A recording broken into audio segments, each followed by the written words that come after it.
Welcome back everyone to my channel easy PG biology. तो इस video में हम लोग डिस्कस करने वाले हैं नियो लमार्किज्म के बारे में। ठीक है। अब जब भी आपसे नियो लमार्किज्म पूछा जाएगा तो ये इसको समझने के पहले आपको लमार्किज्म के बारे में अच्छे से आना चाहिए। ठीक है। अब आपको लमार्किज्म नहीं पढ़ा हुआ आपका, तो इसके लिए मैंने सेपरेट वीडियो बना चुका है। ठीक है। तो वो आप जाके पहले देख लीजिए, फिर ये आप देख लीजिएगा। लेकिन फिर भी आपको बेसिक नॉलेज है तो इसमें भी मैं ब्रीफ में एक्सप्लेन कर दूंगा लमार्किज्म, और फिर आगे डिटेल में नियो लमार्किज्म हम लोग एक्सप्लेन करेंगे। ठीक है। तो कंटिन्यू करते हैं। देखिए लमार्किज्म में क्या बताया गया कि जो लमार्क ने कुछ थ्योरीज दिया, बताया कि जो भी चेंजेस होते हैं वो इंटरनली ऑर्गेनिज्म में थ्रू वाइटल फोर्सेज होते हैं। ठीक है। अब इंटरनल वाइटल फोर्स रिस्पॉन्सिबल होता है सारे बॉडी में मॉडिफिकेशंस या फिर कोई भी नया चेंज आता है तो। ठीक है। और उन्होंने ये बताया कि जो भी चीज़, जो भी पार्ट है बॉडी का, वो यूज होता है ज़्यादा तो ज़्यादा डेवलप होता है, और डिसयूज होता है तो वो खत्म होने लगता है। ठीक है। और उन्होंने बताया कि नया नीड्स जो भी ऑर्गेनिज्म को पड़ता है इन्वायरमेंट के हिसाब से, वो अपने आप खुद ही डेवलप कर लेता है वो चेंजेस। जो मतलब कि इन्वायरमेंट के रिसोर्सेज को बेटर यूटिलाइज करने के लिए ऑर्गेनिज्म खुद से वो चेंजेस ले आता है अपने मर्जी से। तो वो सारा ये कहना चाहते थे कि इंटरनली ही सारा रिस्पॉन्सिबल है, अपना मर्जी रहेगा, वो कर लेगा जो इन्वायरमेंट में चेंज हुआ, जो जरूरत पड़ा। ठीक है। और साथ ही साथ ये भी बताया कि जो अक्वायर्ड कैरेक्टर्स हैं, ठीक है, वो भी इनहेरिट हो सकता है। अक्वायर्ड कैरेक्टर जो लाइफ स्पैन में हम लोग धीरे धीरे सीखते हैं या देख समझते हैं, या फिर कोई भी चीज़ अक्वायर करते हैं जो जन्म से नहीं आता है, उसको बोलते हैं अक्वायर्ड कैरेक्टर। ठीक है। जैसे एग्जाम्पल अपने बात को सपोर्ट करने के लिए जिराफ का एग्जाम्पल दिया कि पहले जिराफ का गर्दन बहुत छोटा था, फिर घास खत्म हो गया तो पेड़ का पत्ता खाने के लिए उन्होंने अपना फोर लिम्ब और गर्दन लंबा कर लिया। वैसे ही सांप का पैर का एग्जाम्पल दिए कि इनका पैर का यूज कम हो गया तो पैर खत्म हो गया। फ्लाइटलेस बर्ड्स का एग्जाम्पल दिए कि उनका विंग्स का यूज कम हो गया तो विंग्स खत्म हो गया। ठीक है। और फ्लैट फिशेस का एग्जाम्पल दिए कि वो फ्लैट होते हैं तो इसीलिए आँख को दोनों ऊपर साइड में कर लिए, दोनों आँख को, और एक साइड में आँख ही नहीं होता है जिधर सरफेस के साइड में। तो ये सब कुछ एग्जाम्पल दिए। ठीक है। ये फोटो से आप देख के समझ सकते हैं। ठीक है। और ये देखिए फोटो में दिखा रहा है कि जो पहले स्नेक्स हुआ करते थे उनमें पैर था, और धीरे धीरे वो क्या हो गया, खत्म हो गया, ताकि उनको जैसे छेद ये सब में घुस के जाना है, बरोज में जाना है, तो वहाँ पे दिक्कत ना हो, पतला कर ले बॉडी को। ठीक है। तो ये सब कुछ एग्जांपल्स हो गया। अब ड्रॉबैक्स के बारे में देखें तो ड्रॉबैक्स हम लोग ये इन्हें जो अक्वायर्ड कैरेक्टर है वो इनहेरिट नहीं होता है, ये हम लोग समझ सकते हैं। जैसे कान लेडी ये सब इंडिया में खास करके आप देखते हैं, या फिर नोज में छेद करवाती हैं, ठीक है, ज्वेलरी पहनने के लिए। तो ये सब नेक्स्ट जनरेशन में थोड़ी क्या इनहेरिट होता है, नहीं होता है। फिर हम लोग बॉडी बिल्डिंग करते हैं, जो भी हम लोग बॉडी में चेंजेस लाते हैं, स्ट्रेंथ ट्रेनिंग करते हैं, वो सारा कुछ नेक्स्ट जनरेशन में इनहेरिट नहीं होता है। ठीक है।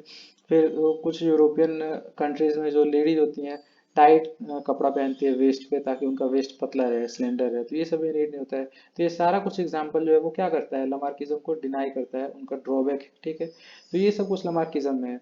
ठीक है। अब हम लोग डिस्कस करते हैं कि नियो लमार्किज्म में क्या लिखना है। नियो लमार्किज्म हम लोग डिटेल से देखते हैं। ठीक है।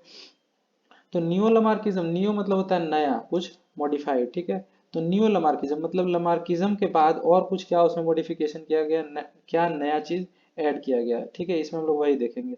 तो modified form of लमार्किज्म, this is called neo लमार्किज्म। सबसे पहले तो आपको ये बताना है नियो मतलब न्यू।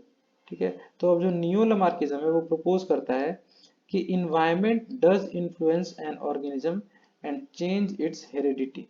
ठीक है। ये बताता है कि जो ऑर्गेनिज्म है उसको इन्वायरमेंट अफेक्ट करता है और उसका हेरिडिटी चेंज कर देता है। ठीक है। मतलब वो क्या इनहेरिट करेंगे, क्या कौन सा कैरेक्टर नेक्स्ट जनरेशन में जाएगा, ये कौन चेंज कर देता है, इन्वायरमेंट।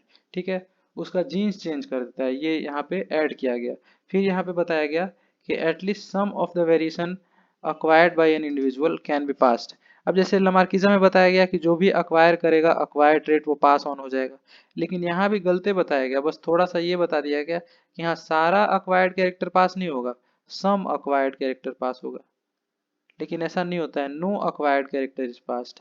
ठीक है। तो वहां पे बताया गया कि पूरा सारा एक्वायर्ड कैरेक्टर पास हो जाएगा, नेक्स्ट जनरेशन में इनहेरिट हो जाएगा। और यहाँ बताया गया कि सम अक्वायर्ड कैरेक्टर्स क्या हो जाएगा, इनहेरिट हो जाएगा नेक्स्ट जनरेशन में। तो यहाँ भी गलत ही बताया गया, लेकिन मॉडिफिकेशन यही न्यू लमार्किज्म में हुआ। ठीक है। At least some of the variation acquired by an individual, बोल रहा है कि एटलीस्ट कुछ वेरिएशन तो जरूर इनहेरिट हो जाएगा, जो भी एक्वायर्ड वेरिएशन है। तो ये भी क्या है, गलत है। तो ये नियो लमार्किज्म बताया गया। फिर बताया गया कि internal vital force and appetency do not play any role in evolution. ये बात सही किया गया कि जो पहले बताया गया कि इंटरनल वाइटल फोर्स है, ऑर्गेनिज्म के अंदर ही एक फोर्स है, वाइटल फोर्स है जो रिस्पॉन्सिबल है सारा चेंजेस करने के लिए नीड के हिसाब से। लेकिन फिर बताया गया कि इंटरनल वाइटल फोर्स जो है, इंटरनल वाइटल फोर्स जो है वो इवोल्यूशन में कोई रोल प्ले नहीं करता है, ये चेंजेस नहीं लाता है, ये बिल्कुल ही क्या है, गलत बात है। तो ये मॉडिफिकेशन किया गया नियो लमार्किज्म में। जबकि लमार्किज्म में क्या बताया गया कि इंटरनल वाइटल फोर्स के कारण ही सारा बॉडी में चेंजेस हो जाता है, जैसा नीड, जैसा जरूरत रहता है। ठीक है, जैसे जिराफ का देखे तो जरूरत था कि गर्दन लंबा हो जाए तो लंबा हो गया, तो ये चीज यहाँ पे करेक्ट किया गया कि ऐसा नहीं होता है। और बताया गया कि only those variations are passed on to the offspring, बस वही वेरिएशन पास होगा ऑफ स्प्रिंग में जो अफेक्ट कर रहा है जर्म सेल को। अब ये बात सही बताया गया कि जो जर्म सेल है, ठीक है, जर्म सेल्स जो गैमीट्स बनाता है, अगर उन सेल्स में ही कुछ ऐसा वेरिएशन हो गया, जेनेटिक वेरिएशन, तो वो वेरिएशन जरूर इनहेरिट होगा नेक्स्ट जनरेशन में, वो जरूर पास होगा नेक्स्ट जनरेशन में। तो ये चीज यहाँ नियो डार्विनिज्म, नियो लमार्किज्म में ऐड ऑन किया गया।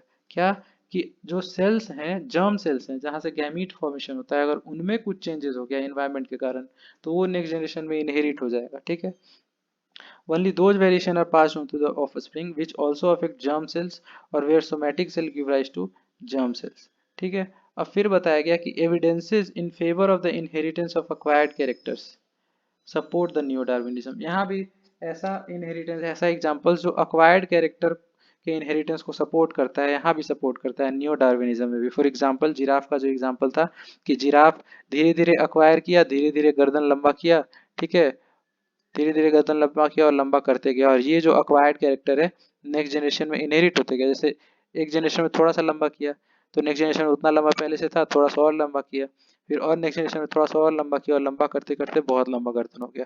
तो एक्वायर्ड कैरेक्टर क्या हो रहा है, इनहेरिट हो रहा है। तो ये चीज जो सपोर्ट करता था लमार्किज्म को, वो यहाँ भी नियो लमार्किज्म को भी सपोर्ट करता है। तो ये सारा चीज हो गया नियो लमार्किज्म में, कुछ इंपॉर्टेंट पॉइंट्स यहाँ पे ऐड हुआ।